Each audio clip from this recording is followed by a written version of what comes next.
John from PbNation. I am here with the new Gunfighter trigger frame from Shocktech.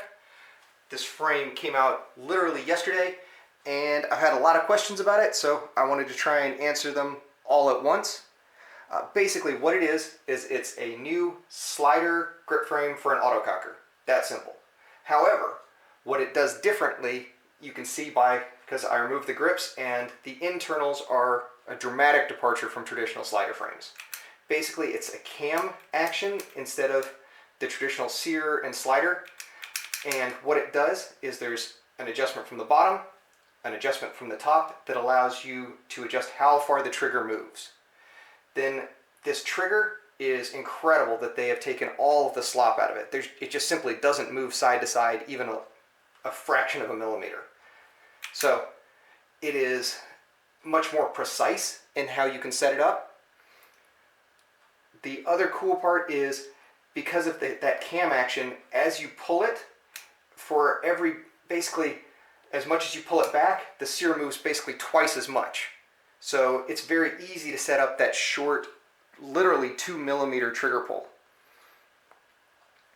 Now, there is only one spring now in it. That spring is not adjustable, but what is adjustable is the back stop and the front stop. And since I have this I have this bottom line set up so I can adjust the backwards travel on the trigger with everything connected on the gun. So I'm actually going to put it so far forward that the trigger doesn't even move a little bit, and then back it up, and you can see that you can control every bit of that adjustment right on the gun. The other adjustment does require that you remove the grip frame from the gun, so I'm not going to adjust that right now. The sear itself is very different from a traditional sear. It's basically like an inverted lug now. It's almost wedge shaped. You can adjust that sear, but we're not going to do that obviously, just because it's much easier to adjust the lug, and you can do that with the gun fully assembled. To adjust the sear, you do have to take it apart. The back of the grip frame, where it says Gunfighter, is a little bit more beefed up, but honestly, you don't notice it holding the gun. Obviously, I have the grips removed just so you can see the inner workings of it. You can see how it all comes together. But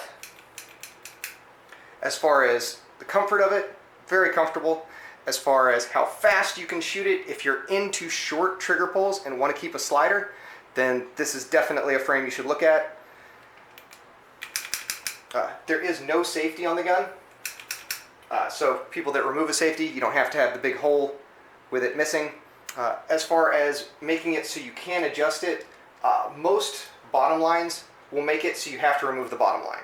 I set up this Shocktech one so the bottom line went backwards, and then made sure there wasn't an on-off on it, and between those two things it made it very easy to adjust with the grip frame on and with the bottom line on, but every grip frame and every bottom line won't allow you to do that.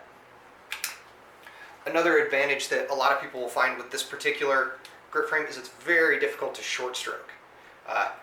Obviously it depends a little bit on how you set it up, but overall grip frame's cool as hell.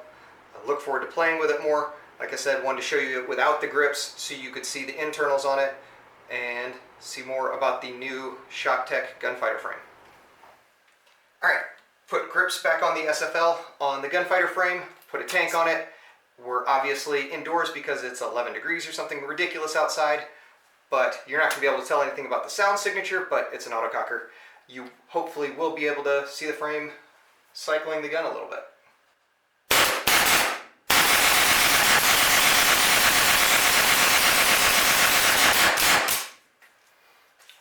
Seems to shoot pretty fast, pretty effortlessly.